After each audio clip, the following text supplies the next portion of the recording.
उभे राहून. सर तुम्ही किती खेळामध्ये पहिला नंबर पटकावला? मी किती खेळामध्ये पहिला नंबर पटकावला म्हणजे असं मी साधारणतः पहिला नंबर मी कुठंच नाही आलो आतापर्यंत. कारण की कॉम्पिटिशन एवढं भयंकर आहे. कारण की माझं वय बघता तुम्ही 39 आणि 18 वर्षाची मुलं आहेत. हे 5 किलोमीटर अवघ्या 12 मिनिटात किंवा 13 मिनिटात मारतात. किती?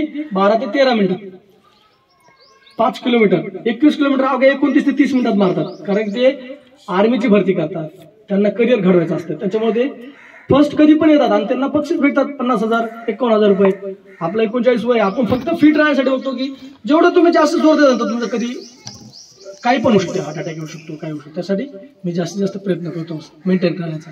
नाहीये माझं नाही आलेला नंबर. सर सॉफ्टवेअर इंजिनियर व्हायला काय करावं लागतं? सॉफ्टवेअर इंजिनियर व्हायला काय करावं लागतंय? साधारणतः 10वी 12वी मध्ये 10वी 12वी कम्प्लीट केल्यानंतर तुम्हाला एकतर BCA ला ऍडमिशन घ्यायचंय, MCA ला ऍडमिशन घ्यायचंय. म्हणजे बॅचलर कम्प्युटर कोणत्याही कम्प्युटर क्षेत्रात तुम्हाला ऍडमिशन घ्यायचंय. त्याच्यानंतर कम्प्युटर क्षेत्रात अभ्यास झाला की नंतर तुम्हाला इंटरव्ह्यू द्यावा लागतो की कोणत्याही प्रायव्हेट कंपनीमध्ये किंवा गव्हर्नमेंटच्या IT जागा असतात त्याच्यामध्ये तुम्हाला इंटरव्ह्यू द्यावा लागतो. आणि त्याच्यानंतर तुम्ही सिलेक्ट झाला तर तुम्ही सॉफ्टवेअर इंजिनियर होतात.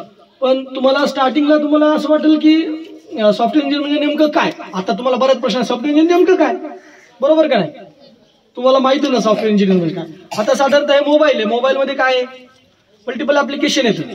ऍप्लिकेशन म्हणजे काय, किंवा एखाद्या SBIचं बँक आहे, राईट.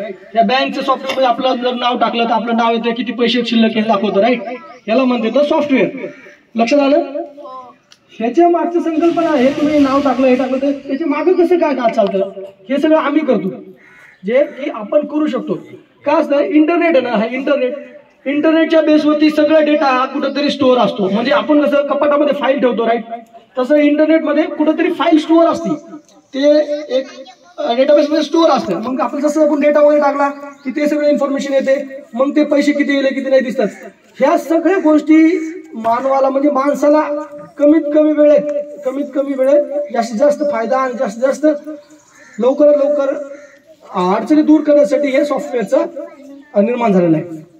लक्षात आलं तुमच्या? किंवा आता जर पैसे काढायचे असले तुम्ही जाणार बँकेमध्ये जाऊन पैसे आणणार, मग ह्या माणसाला देणार. पण आता काय, इथं फोन पे केलं की लगेच सरांना पैसे देऊ शकतो 2 मिनिटात.